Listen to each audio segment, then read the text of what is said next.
꾸빼씨의 행복여행 1. 스스로에게 만족하지 못하는 정신과 의사. 자기 스스로에 대해 만족하지 못하는 꾸빼라는 이름의 정신과 의사가 있었다. 자신에 대해 만족하지 못했지만 그의 용모는 영락없는 정신과 의사의 모습을 하고 있었다. 그가 쓰고 다니는 원형의 작은 안경은 그를 매우 지적인 사람으로 보이게 하는데 한몫을 했다. 그는 마치 깊은 생각에 잠긴 듯 하는 소리를 내며 다른 사람들의 이야기에 귀를 기울이는 법을 잘 알고 있었다. 또한 무언가에 대해 심사숙고할 때면 습관처럼 만지작거리곤 하는 짧은 콧수염을 기르고 있었다. 그의 진료실 역시 이 진짜 정신과 의사를 꼭 빼닮아 있었다.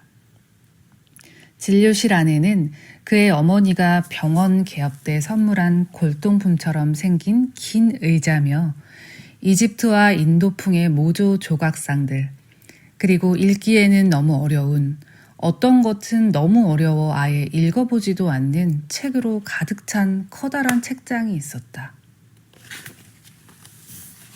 많은 사람들이 꾸빼에게 진료를 받고 싶어 했다.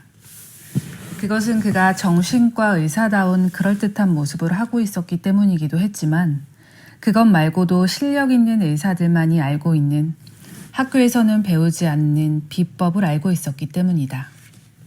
그 비법이란 다름 아니라 사람에 대한 그의 진심 어린 관심이었다. 처음으로 정신과 의사를 만날 때면 사람들은 다들 조금씩은 주저하기 마련이다.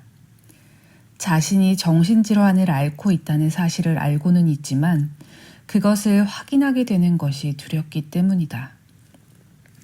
또 한편으론 의사가 자신의 병을 대수롭지 않게 여기고 다른 데 가서 치료를 받아보라고 할까봐 걱정이 되기 때문이다. 하지만 일단 약속을 잡아 병원에 오면 사람들은 이상하고 사소하기까지 한 자신의 편집증적인 생각들과 전에는 아무에게도 말하지 않았던 자신의 머리를 스쳐 지나가는 우스운 상상들, 그리고 삶을 방해하는 커다란 슬픔이나 지독한 두려움 등을 모두 이야기하기 시작한다. 그러나 한편으로는 자신의 문제를 제대로 전달하지 못할까봐, 또 자신의 이야기가 의사에게 지루하게 들릴까봐 염려하기도 한다. 그래서 환자들은 의사가 지루해하거나 피곤해하지 않도록 말을 할 때 주의를 기울인다. 의사를 자주 만난 적이 없는 사람은 의사가 자신의 이야기에 진심으로 귀를 기울이고 있는지 아닌지 의심하기도 한다. 그렇지만 꾸빼와 함께하는 진료는 전혀 그럴 필요가 없었다. 꾸빼는 사람들이 자신들의 이야기를 하는 것을 지켜보면서 고개를 끄덕여 그들을 격려하고 짧은 콧수염을 어루만지면서 하는 소리를 내었다. 그리고 가끔씩 사람들에게 잠깐만요. 다시 한번 설명해 주세요. 이해가 잘 가지 않거든요. 하고 말하곤 했다. 그가 정말로 피곤한 날을 제외하고는 환자들은 꾸빼가 자신들의 이야기를 진심으로 들어주고 이야기에 흥미있어 한다는 것을 느낄 수 있었다. 그래서 사람들은 꾸빼를 다시 만나기 위해 상담 날짜를 잡고 꾸빼의 이름을 친구들에게 알려주어 다른 환자들도 그를 찾게 했다. 그 결과 꾸빼는 거의 하루의 절반을 환자들의 이야기를 듣는 데 할애하게 되었고 상담료를 비싸게 부르지 않았음에도 불구하고 점점 더 많은 세금을 납부하기에 이르렀다. 꾸빼의 어머니는 늘 더 많은 세금을 내는 게 뭐가 문제냐고 말하곤 했다. 그것은 더 많은 돈을 버는 것을 의미했기 때문이다. 하지만 꾸빼는 지금만으로도 충분히 힘들었다. 그는 언제나 비싸지 않은 상담료를 청구했다. 한때 유명한 점술가였던 이리나 부인의 경우가 그 좋은 예였다. 한 번은 그녀가 그에게 이렇게 말하기도 했다. 의사 선생님, 상담료를 올려야만 해요. 가격에 대해선 우리가 이미 얘기했던 걸로 아는데요. 그러자 이리나 부인이 말했다. 난 엄마 같은 심정으로 말하는 거예요. 내 눈엔 상담료를 올리는 것이 당신에게 더 도움이 되리라는 게 내다 보이는데요. 그런가요? 그런데 그걸 어떻게 내다봤죠? 점술가인 이리나 부인이 꽃배를 찾게 된 데 이유는 이렇다. 어느 날부턴가 그녀는 더 이상 미래를 내다볼 수가 없게 되었다. 그녀는 몹시 큰 슬픔을 경험했는데 그것은 그녀를 떠나버린 한 남자 때문이었다. 그 뒤로 그녀는 더 이상 미래를 예언할 수 없게 된 것이다. 이따금씩 손님들에게 흥미있는 이야기를 던질 수는 있었지만 그것은 약삭빠른 눈치로 넘겨짚는 것에 불과했다. 양심이 남아있는 그녀로서는 더 이상 예전처럼 미래를 내려다보지 못한다는 것이 무척 슬픈 일이었다. 그래서 꾸빼는 슬픔에 찬 사람들에게 필요한 알약을 처방했고 그 약을 먹는 이리나 부인은 조금이나마 미래를 다시 볼 수 있게 되었다. 꾸빼가 성공한 이유가 단지 사람들의 이야기를 잘 들어주기 때문만은 아니었다. 그는 정신과 의사로서 성공할 수 있는 비결이 무엇인지를 잘 알고 있었으며 무엇보다 상대방의 질문에 대해 다시 질문을 던지는 식으로 대답하는 법을 알고 있었다. 예를 들어 어떤 사람이 당신은 내가 나 자신으로부터 벗어날 수 있다고 생각하세요? 하고 물으면 꾸빼는 이렇게 대묻곤 했다. 자신으로부터 벗어난다는 것은 어떤 의미죠? 이런 뜻밖의 질문은 사람들이 자신의 문제에 대해 다시금 깊이 생각하게 만들었고 그럼으로써 그는 사람들이 그 문제로부터 벗어날 수 있는 방법을 찾는 데 도움을 줄 수가 있었다. 나아가 꾸빼는 약에 대해서도 충분한 지식을 갖고 있었다. 정신과 의사에게 그것은 그다지 어려운 일이 아니었다.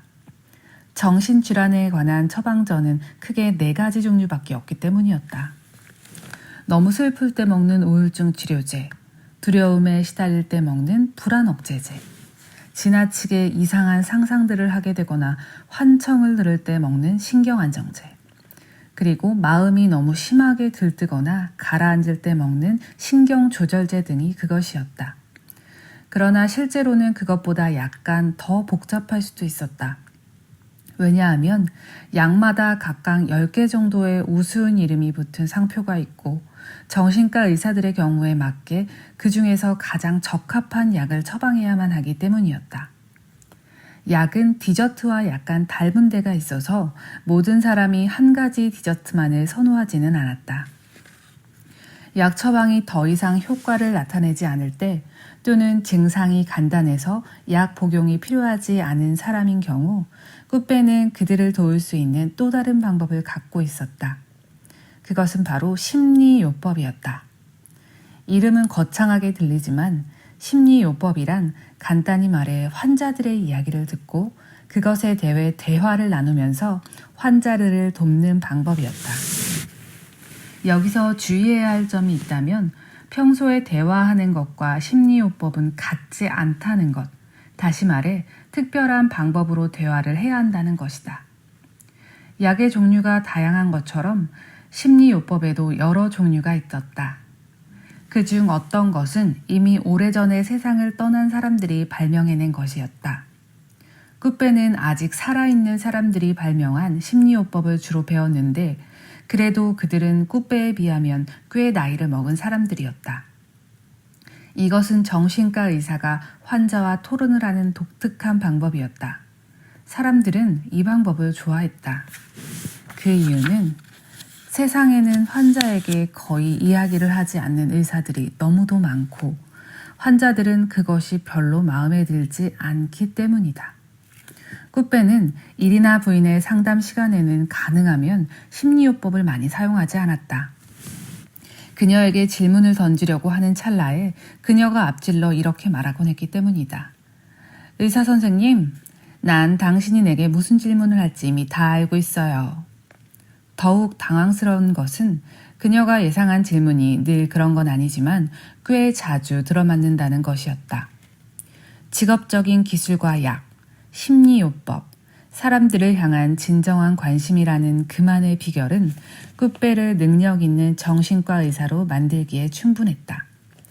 그리하여 능력 있는 정신과 의사나 얻을 수 있는 성공적인 결과들이 그에게 매번 돌아왔다. 완전히 치료된 환자들이 있는가 하면 어떤 환자들은 매일 약을 복용하는 것만으로도 좋은 건강 상태를 유지하면서 그와 이야기를 나누기 위해 종종 병원을 찾아왔다. 더 심한 환자들의 경우 꾸빼는 그들이 자신의 병을 견뎌내고 병이 더 악화되지 않도록 도와줄 수는 있었다. 그럼에도 불구하고 꾸빼는 자신에 대해 만족을 느끼지 못했다. 무엇보다 그는 행복하지가 않았는데 그 이유는 자신이 사람들을 진정한 행복에 이르게 할 수 없다는 것을 깨닫고 있었기 때문이다.